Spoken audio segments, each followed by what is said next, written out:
I want to ask you to turn your Bible to Genesis chapter 20, and we'll be looking at a very fascinating story. Once a famous baseball manager coined words that are funny because they're not supposed to use them that way. Deja vu all over again. Deja vu means that the experience that you are facing right now feels very familiar, feels like you've gone through the same experience before. And when you read chapter 20, you feel like, have we just read this before? I wouldn't say identical, but they're so similar, so strikingly similar. You wonder, I just read this before. How can we do the same thing again? It's deja vu all over again. Striking. And it's hard to fathom, it's hard to understand how a man like Abraham would repeat the same mistake in such a profound way that not only disappoint us, would have disappointed God in a major way. Let's look at it. Verse 1. Well, I first got to go to Genesis. I'm in Leviticus. Now Abraham moved on from there into the region of the Negev and lived between Kadesh and Shur. For a while, he stayed in Gerar. And there, Abraham said of his wife Sarah. Now, the text does not explain to us why Abraham moved. The hunch is as a result of what happened in chapter 19, namely Sodom and Gomorrah. It was nearly impossible for him to continue to live in Hebron, where he settled down, because of that massive destruction. I'm not sure. The Bible is silent. It chooses not to explain that. Another hunch is, we feel, as we just read this portion, we feel uncomfortable. Because when Abraham left Haran in chapter 12, God said, I want you to leave and go to a place where I will show you. So each and every time Abraham makes a move, apart from a clear direction from God, we feel uncomfortable, and we should. The last time he did that is recorded in the last half of the chapter 12 of Genesis, where he, as a result of famine, would go to where? Egypt. And upon arriving in Egypt, he feels threatened because his wife is too beautiful. So he tells the people that Sarai at the time is not his wife. In fact, he says it's his sister. Because he felt that if they found out that it's his wife, that they're going to kill him, take his wife away. So he asked Sarai to disguise herself as a sister, just in case people wants to take her away. Now that blows my mind, because at the time Sarai was about 65 years old. I know the average lifespan back then was probably about 20, 30 years more than our lifespan right now. But at the age of 65, give me a break. But I believe the Bible. The Bible says she was beautiful and very attractive. So one of those people that I'm dying to see when I get to heaven is Sarai. I really want to find out how beautiful she was. I mean, at the age of 65, you command that kind of beauty? Where your husband feels threatened? Boy, I'd like to, the only person that I know that exists on the face of this earth who carries that kind of modest beauty is my wife. But nonetheless, how cowardly, how selfish he was. Now we begin chapter 20, verse 1 and following. We kind of feel, it's deja vu all over again, and you're right. Verse 2, and Abraham said of his wife Sarah, she is my sister.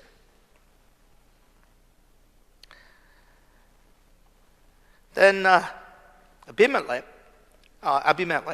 king of Gerar, sent for Sarah and took her.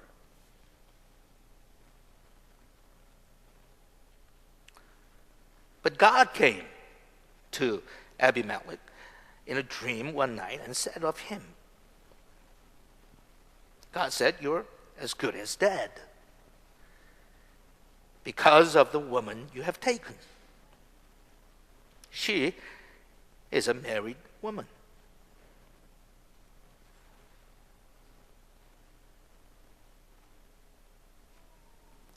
Now, Abimelech had not gone near her, so he said, Lord, will you destroy an innocent nation?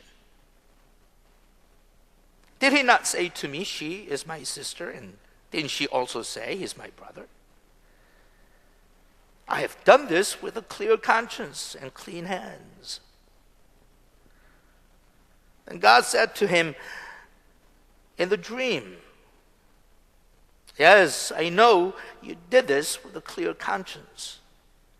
So I have kept you from sinning against me. That is why I did not let you touch her. Now return the man's wife, for he is a prophet, and he will pray for you, and you will live. But if you do not return her, you will be sure that you and all yours will die. Early the next morning, Abimelech summoned all his officials, and when he told them all that had happened, they were very much afraid. Then Abimelech called Abraham and said, what have you done to us? How have I wronged you that you have brought such great guilt upon me and my kingdom? You have done things to me that should not be done. Abimelech asked Abraham, what was your reason for doing this? Abraham replied, I said to myself, there is surely no fear of God in this place, and they will kill me because of my wife. Besides, she really is my sister, the daughter of my father though not of my mother, and she became my wife. And when God had me wander from my father's household, I said to her, this is how you can show your love to me. Everywhere we go, say of me, he is my brother. As this story unfolds, you say, what a knucklehead. And every bit of respect that I had for this man of faith, Abraham, had totally been erased. I cannot believe this knucklehead, because it already happened in Genesis chapter 12, and he hasn't learned his lesson yet. Folks, it's been 24 years since that. You think a man in the capacity of this great man Abraham would have learned his lesson. My God, it's been 24 years. Same setting, same temptation, same mistake,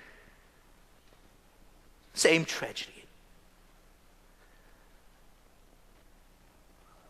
Upon arriving, he said, I feel threatened. Now, when it first happened, Abraham was 75 and Sarai was 65. Now, Abraham is 99. He's approaching 100. And then next chapter, he's gonna have his son at the age of 100. So Sarah is how old? 89. Come on, I really want to see Sarah as soon as I get there. Right after Jesus, I want to see Sarah. So she's 89, and he feels threatened. And he wants to survive, and therefore he tells his wife, this knucklehead tells his wife, Sarah, every place I go, I want you to call me your brother. Why? Because I want to live. And then he said something that comes out of, real cheap movie. And he says, that's the way you can show me how much you love me.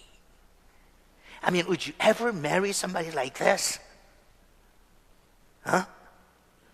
I mean, would you stand for a minute if your husband came to you and said, by the way, honey, I love you very much, but we face this incredible danger, and I want to live, and in order for me to live, I'm going to sell you to another man.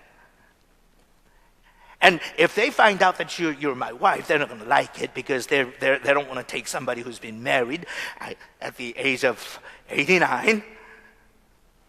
I mean, somebody would assume that she's never been married. That's incredible, but anyway. So, honey, that's the way you can show me your love. I mean, this is real cheap, movie. This doesn't even sound right. But that's exactly what Abraham did. I can guarantee no man will survive the wrath of his wife if you try this at home. If you really love me, you will go marry somebody else so I can survive.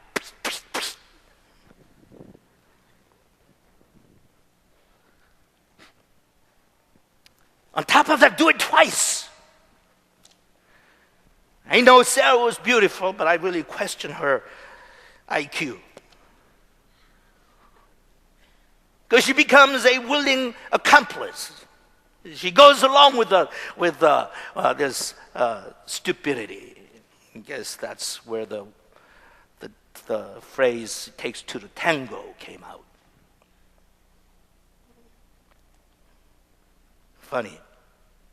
This man of God is acting so much like a worldly person. There's no sign of godliness here. I mean, wouldn't you protect your wife and protect her honor? And you'll say, honey, if I have to die, I will die. But you're my treasured possession. I love you. I love you to death. If somebody will take you away from me, I'm going to lay down my life in order to protect you. I love you. Oh, no. Oh, honey, before we get in here, let me tell you, these are vicious people, and they will do anything. And if they find out that you're so beautiful, they're going to take you away from me. And funny. When he was challenged why he did this, his reply was what? I said to myself, there is surely no fear of God in this place. How amazing. How idiotic. He said, there is no fear of God in this place. No, sir, there is no fear of God in you. If you had fear of God in you, you would not have done what you just did. To God, to yourself, and to your wife. Sir, there is no fear of God in you. You have no right to tell and judge other people because you just made a conclusion, you just made a decision, you just made a remark. You said, there is no fear of God in this place. Contrary to you believe, there was plenty of fear in this place. Number one, Abimelech obviously had a very keen and steady, intimate relationship with God. Because when this tragedy was about to happen, God visits him in his dream. And during this time, because they didn't have the Bible the way we have, the revelation of God, God often spoke to people in dreams and visions a lot more frequently than he does in our generation. Not that he doesn't do it anymore, he still does, but not as frequently because we have the Bible. And we have the Word of God that we can go to and read, find wisdom and insight. But in the old days, when the Bible wasn't available, God spoke to them in many times in their dreams and visions. And there he was, appeared the night before in a dream, which allows us to conclude that this king, Abimelech, was a very pious, godly man, spiritual man. Next, we understand as soon as he appears, he refers to God in the original language, Elohim. God appeared to Abimelech. Which God? There are many gods out there. Which God? Elohim. Refers to later as a Hebrew God. The God that we know, the Creator. Elohim appeared to him in a dream. And when he was challenged, God says, how dare you do this? He said, God, I didn't know. And he refers to God, secondly, by God's name that often was used by Jewish people, Adonai. So out of that, we deduct that this man had a very personal, intimate relationship with God. And how dare Abraham assume that there's no fear of God in this place? Are you kidding? Are you nuts? Are you crazy? Abraham, you have no fear of God. But these people not only had fear of God, they were wise enough and obedient enough, submissive enough to immediately respond to God's challenge and rebuke.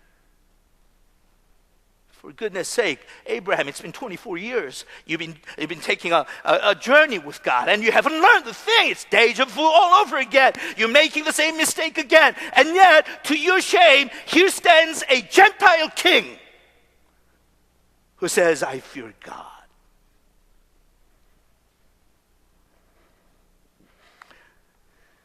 And oftentimes, you can claim to be a Christian and child of God.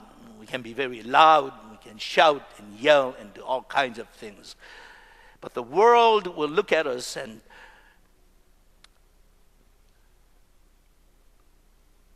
tell us that we're being ridiculous because you're not really the kind of people that you claim to be. And Jesus said, we're the light of the world, and if we properly live according to God's word, we will shame the world. But if we do not live the way the children of the light ought to live, then the world will not only condemn us, judge us, but they will embarrass us and ridicule us. And today, Abraham, later God says, he's my prophet, he's my man, has been put to shame because he accused other people and assumed that there was no fear of God when it was himself, Abraham himself, that had showed no fear of God. He didn't care what God thought about moving and going to another place. He had no fear, thought nothing about telling his wife to lie and then give her away. If you have any idea about what God has promised to you 24 years ago, God needs your wife. That wife of yours, Sarah, doesn't belong to you. She belongs to God. I promised you that through Sarai, I will give you children. It's an abominable thing for you to give away Sarah so another man can have her. And yet, you had so little fear of God in you that you thought nothing of it.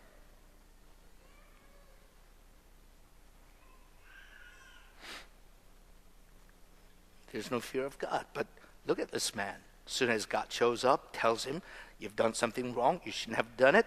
Then he calls all his leaders together, and they said, that's what God showed up in my dream last night. He told me that this woman that I just took belongs to Abraham. They're married, and what are we going to do? We're in danger. God says he's going to kill me and kill all my people. Responded immediately.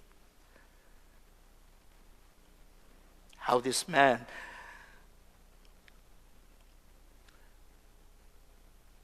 who was accused of not having fear of God actually had the highest regard and respect and fear of God and for God.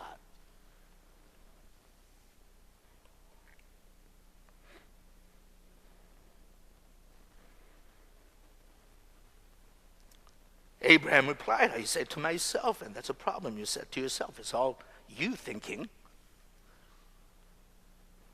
There is surely no fear of God in this place, and they will kill me because of my wife. Besides, she really is my sister, the daughter of my father, though not of my mother, and she became my wife.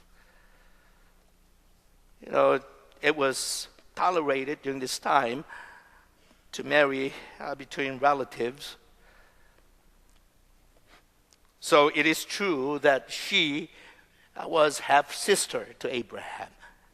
But the moment she said, I pledge myself to become your husband, and I vow before God to take you as my wife, she no longer existed as his sister. From then on, she was his treasured wife. And for this dummy to come out and say something so ridiculous and stupid,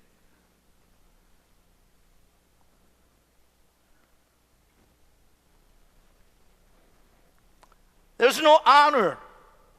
And can you imagine how Sarah felt? This turkey took me, a long time ago as his wife. Now, listen to it. He said, well, actually, it is true. It's not total lie. We're susceptible to do things like that, right? We don't really lie, but, we sometimes tell half-truth, and sometimes, we tweak a little bit here and there. That's why when you stand before the court, they get you to promise the whole truth. Nothing but the truth. So help you God.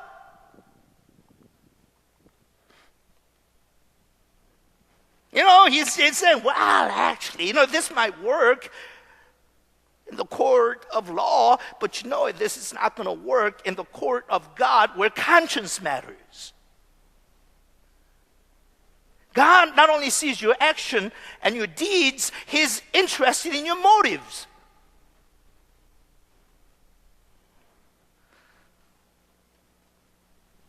If you really consider her as your sister, then how are you going to sleep with her now? So what a lie that is. Friends, I want to challenge you, because in this day and age that we live, the truth is so evasive at many times we buy into the lie that somehow we don't have to tell the whole truth. And that is so selfish, because most of the time when you don't tell the whole truth, you're hurting somebody else. Have you found yourself, in order to defend you, to explain yourself, get another person to listen to your story, but you're not really telling a lie, but you skip and you avoid certain things in the story that really is important, and by leaving that out, you have justified yourself, but you have brought into a question the motive and the conscience and the motivation of somebody else? I'm sure we have done it many times. We intentionally leave certain facts out so that it sounds better for me.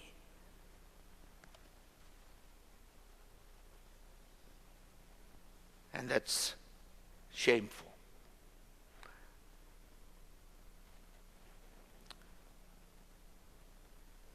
Well, she is really not my wife. She really is not my sister. She's kind of my wife, and she's kind of my sister.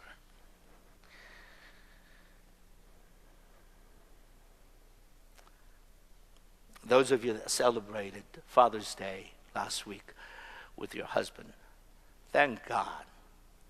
I mean, as miserable as your husband might be, not as bad as Abraham. I'm sure your husband never went around and said, actually, I'm not really married to her. I'm kind of, I live with her, I like her, but I'm not married. If you want her, you can take her anytime. Oh, man, you try to get away with that stuff.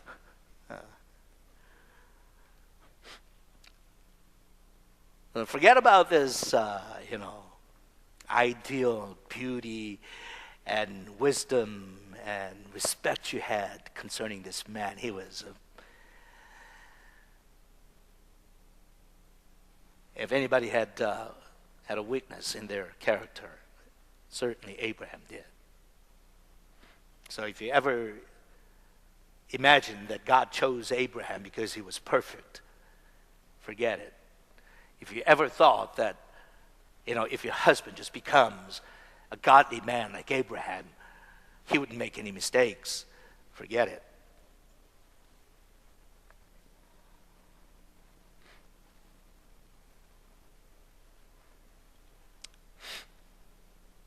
Verse 13. And when God made me wander from my father's household, I said to her, this is how you can show your love to me everywhere we go. Say of me, he is my brother.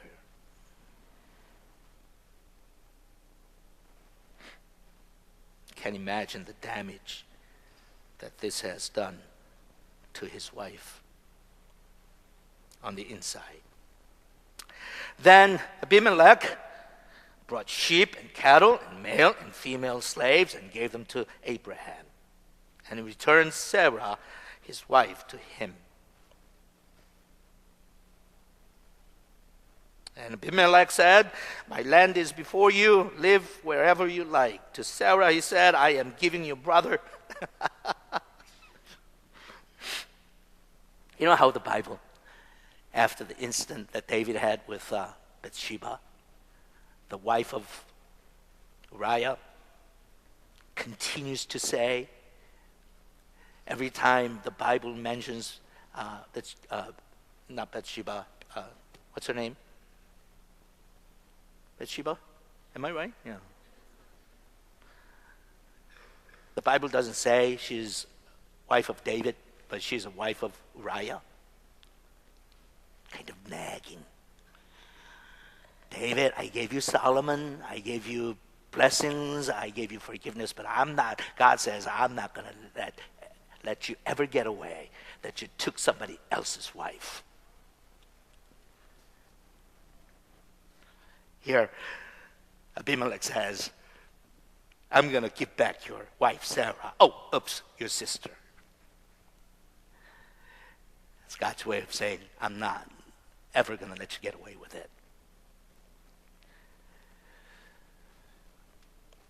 I'm giving your brother 1,000 shekels of silver. This is to cover the offense against you before all who are with you. And you are completely vindicated. Man, if I was Abimelech, I would be so mad. I mean, I hadn't done anything wrong. It's that jerk that lied. And it's she that went along with that. How would you like to be innocent, and yet you have to vindicate the person who has offended you, and at the same time you have to ask them to forgive you for nothing that you have done wrong, and then on top of them, you have to pay them. I mean, what kind of legal system is this? Sounds a lot like ours, huh? And this is messed up legal system. There's no righteousness. There's no vindication. There's no right and wrong. I mean, I haven't done anything wrong. I rightfully, because she said she was single, and he said it was his sister. I wanted to marry her, so I asked her to come to my palace. What have I done wrong? Nothing. If anybody did anything wrong, these are the two people that have done wrong to me. And yet, God says, I'm going to kill you. I mean, what kind of God is that? How would you like to serve a God like that? That's justice? God says, I'm going to kill you? For what? For nothing you've done wrong? And here are the guilty party, and you're going to let them go, and you're asking me to pay them? What kind of settlement is that, by the way?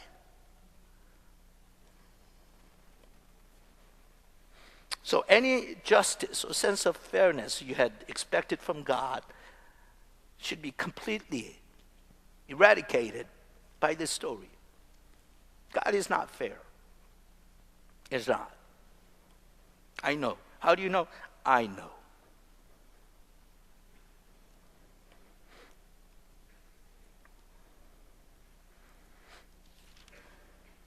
So the story continues. Verse 16, to Sarah he said, I'm giving you, brother, 1,000 shekels. And then verse 17, then Abraham prayed to God, and God healed Abimelech, his wife, and his slave girls, so they could have children again. For the Lord had closed up their womb in Abimelech's household because of Abraham's wife, Sarah. And this man who was innocent have to be prayed by and over by Abraham, who had done everything wrong. Now, if you have any sense of right and wrong, does that make sense? Does that make sense? I mean, God has a strange idea of justice. Strange idea of righteousness. This man, Abraham, stands guilty. And God releases him as if he's innocent. And the man who is innocent is now being treated like someone who had done something wrong. Now, I want you to go home and think about this for a long time. Because the longer you ponder, contemplate to understand this incredible mystery, the greater anxiety and tension you'll find. In the midst of all that confusion, the only proper conclusion that we can draw is God does what he wants, and that's it.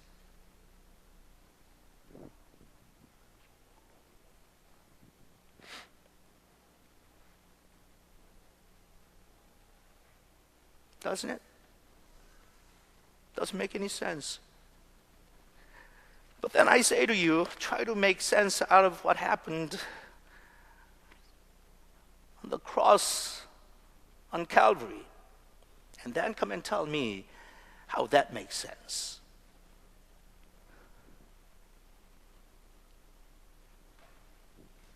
Now, you can't accept that which makes sense to you and reject that which doesn't make sense to you if you want to receive the message of salvation through what God had done on our behalf to his Son Jesus Christ, who was innocent, was made guilty. And we, the guilty ones, after having done nothing at all, God pronounced innocent, not guilty. Now, if you can make sense out of that, then I'll try to explain what just happened in this chapter. Remarkably, long time ago, God had already established his covenant. He said, I will love those that I love, and I'm not going to apologize. The only thing that's fair is that the entrance to his kingdom is wide open. And he said, anyone can come. All you got to do is accept the gift that I prepared for you. Accept Jesus Christ as your Savior, then I'm going to accept you as my own. And I treat my own differently. I'm sorry. Not going to apologize. Abraham is my son Abraham. And nothing can separate him from my love. And I refuse to apologize or explain my behavior. My son is my son.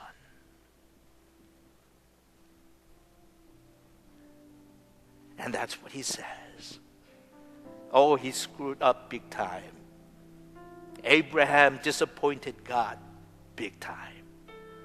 Talk about backsliding big time.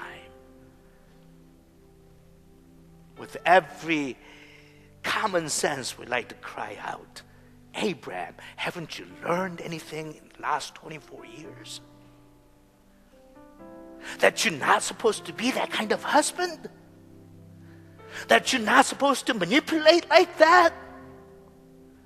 That you should not come up with those words, scheme that is so vile and so evil, so selfish? It sounds like God comes along and says, leave my son Abraham alone.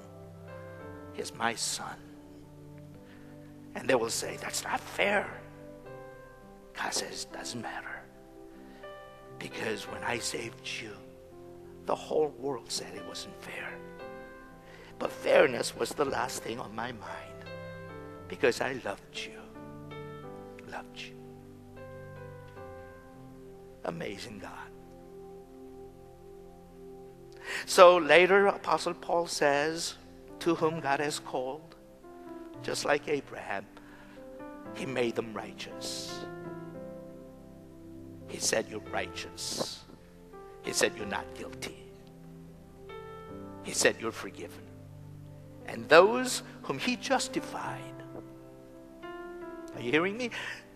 Those that God justified, he said, I will also glorify. And he says, in front of the entire population of this country, in front of the king Abimelech, who hasn't done anything wrong, he says, here I present to you my son. And he is glorified. He is glorified. I don't take that lightly. I don't think I would abuse that wonderful gift, but I treasure it. And I value it. And even today I say, God, I am an important, treasured possession for you. Good to know that God protects me. Good to know that he provides for me. Good to know for his name's sake, he will exalt me. He will forgive me. He will even bless me in front of my enemies. When they say that's not fair, God doesn't treat everybody equal, God doesn't seem to mind. He says, oh, no, that's right. I don't treat everybody equal. See that boy? See that man? See that young girl? Her stain has been removed by the blood of my son, Jesus Christ. He and she is forgiven. And they are special to me. And nothing they ever do can separate them from my love, which is in my Son, Jesus Christ. So later Paul says, I am who I am, not by my righteous acts, but by the grace of God. And do you know what? I call him absurd. I call him a jerk. And I think he deserves it. But in a matter of few years, Abraham learns his lesson. And God's grace will shape him in such a way that what he does when he was asked to give his only son Isaac, he doesn't hesitate. He doesn't try to scapegoat. He doesn't try to run away. He doesn't complain to God. He just simply obeys. And God says, here it is. Look at my handiwork. Abraham becomes an incredibly committed, brave, strong man of God. And we all say that was only possible because of God's grace. But he has some time to go. And because of that, God doesn't mind. God doesn't mind to show us unclean, unkept aspect of Abraham. He says, I love him just the same. Don't you ever think God loved Abraham more when he was brave enough to offer his son on the altar? And loved him any less when he tried to hide his tail and tried to run away because he's scared and sold his wife away? As far as God's concerned, loved Abraham just the same. And that's the message for you today. You can't earn God's respect. You can't earn God's love. You can't earn God's forgiveness. You cannot earn God's favor. Just know that in God's sight, you're special. And I know I am. I'm a special person. Even if I make drastic mistakes again and again, He's patient. And He treats me like His own child. I'll never understand it, but I sure do appreciate it. So today, God says, Abraham, 1 point. Abimelech, 0. God's on my side. And He's not ashamed to share this story. He's not. Because He knows that many of us were just like Abraham. Some days we think we're going to conquer mountains. Some days we're down at the bottom. We're in the pit of things and we like to just melt away somehow. We're so ashamed. But today God says, whether you're up here, down here, I love you the same. And He said, that's not fair. God says, I don't have to be fair. You ask my own children, Elliot and Stephanie and Jeremy, and say, is your father always fair? No. No. I refuse to be fair. Why? They're my own possession. I'm sorry, but just being honest, you will never receive the kind of grace and favor from me that I will freely give to my own children. I'm sorry, but I will never apologize to you. That's just the way it is. So turn to your neighbor, to your right and left, and say, that's just the way it is. And say, I'm special. Of course we are. We're special. We're special. Let's all stand.